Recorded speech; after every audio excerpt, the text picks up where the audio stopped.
राज्य महिला आयोग की सदस्य नीलम प्रभात जी आज वाराणसी के सर्किट हाउस में कई मामलों की उन्होंने सुनवाई की। मैडम, कुल कितने केसेस, कितने मामले आए आपके पास जिसकी सुनवाई की आपने? प्रायोजक हैं cancer healer centre a new beginning.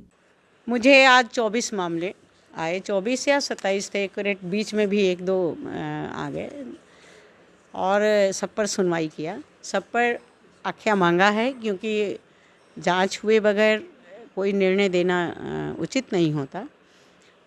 कुछ मामले ऐसे भी संज्ञान में आ रहे थे कि इन्हें मैं कुछ कह सकती थी, लेकिन फिर भी मैंने उस पर आख्या मांगा है। ज़्यादातर जो मामले आपने बताए कि सुनवाई होनी चाहिए थी और महिलाओं के प्रति सरकार भी संवेदनशील है, लेकिन थाना स्तर पर वो संवेदनशीलता दिखाई नहीं देती है। आपको ऐसा लगा सुनवाई के दौरान? ये लग रहा है मुझे, लेकिन साथ में एक बात और लग रही है। जैसे अब महिला थाने को मैं रिफ़र करती हूँ, कोई चीज़ पिछली बार भी किया था, उन मामलों में कैसे रिपोर्ट आ जाती है, कैसे लग जाता है, कैसे वो लोग संतुष्ट हो जाते हैं। और मुझे लगता है मेरे लिए ये एक रिसर्च का विषय हो रहा है कि बार बार ऐसा क्यों आता है कि लिखा जा रहा है कि कोई साक्ष्य प्रतीत नहीं होता, कोई साक्ष्य नहीं मिलता। तो मैं समझने का प्रयास कर रही हूँ, एक लाइन में मैं क्या ही कहूँ आपसे। वे दुखी हूँ मैं, इस एक शब्द से मैं दुखी हूँ। मतलब साक्ष्य नहीं मिल रहा है, विवेचना के दौरान साक्ष्य नहीं मिला। नहीं मिल रहा, ऐसा लिखा जा रहा है। कैसे साक्ष्य मिलेगा? 10 दिन बाद आप जाओगे, 20 दिन बाद जाओगे। क्या असर होता है मैडम, आपने बताया, आपको लंबा अनुभव, क्या असर होता है महिलाओं के की जो सोच है? सिस्टम से विश्वास उनका उठ जाता है। विश्वास उनका बिल्कुल, उनको लगता है कि कहीं कोई सुनवाई नहीं है, झूठ मूठ का ये सब बातें हो रही हैं, है ना।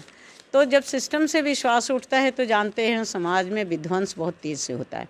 और अभी जो ये सवाल आ रहा था ना कि महिलाएं एलिगेशन लगा रही हैं, पुरुषों के प्रति वो हो रही हैं, बायसनेस आ रहा है, उसका यही कारण है। उनको लगता है कि ऐसे न्याय नहीं मिलना है, चलो ऐसे ही करते हैं।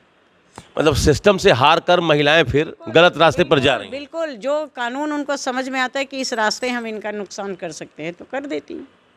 अगर सिस्टम सही तौर तरीके से काम करे और बिल्कुल सामाजिक रीति से काम हो, ठीक रीति नीति से, तो ऐसा नहीं होगा, चाहे पुरुष हो चाहे महिला कोई। अच्छा मैडम, आपने तो, आपके पास तो कई सारे केसेस आते हैं। केस स्टडी के तौर पर अगर हम आपसे पूछें कि उसमें क्या आर्थिक आधार भी आप देखती हैं कि क्लास डिवीजन उसमें देखती हैं महिलाओं में भी कि ये निम्न तबके से है तो इसके साथ ज़्यादा ज्यादती हो रही है? नहीं, ऐसा तो मैंने कभी एनालाइज नहीं किया, लेकिन लगता है मुझे कि जो बहुत ऊंचे लोग हैं वो कानून को अपनी पकड़ में रख लेते हैं, है ना।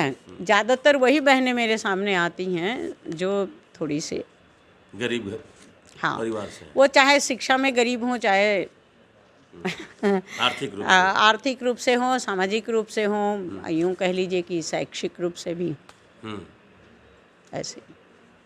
तो आपको ऐसा लगता है कि गरीब महिलाओं को न्याय मिलने में मुश्किल हो रही है? मुश्किल तो है, ये मुश्किल है, ये मुझे कहने में कोई गुरेज नहीं, लेकिन न्याय नहीं मिलता ये मैं नहीं कह सकती। मुश्किल आ रही है। हाँ, मुश्किल आ रही है और मुश्किलें हल होंगी। अच्छा, एक आखिरी सवाल मैडम, राज्य महिला आयोग को आपका अनुभव क्या कहता है? पुलिस प्रशासन गंभीरता से लेता है? नहीं लेता, महिलाओं को कोई गंभीरता से नहीं लेता है। हमें तो अपनी जगह बनानी होती है, हमें एहसास कराना होता है कि हम भी कुछ हैं। आप राज्य महिला आयोग की सदस्य होकर भी ये बात कह रही हैं? बिल्कुल कह रही हूँ, क्योंकि मुझे कल की चिंता नहीं रहती कि मैं इस पद पर रहूँ ना रहूँ। मुझे समाज का काम करना है। आज 24 साल पहले भी करती थी, आज भी कर रही हूँ और आगे भी करती रहूँगी।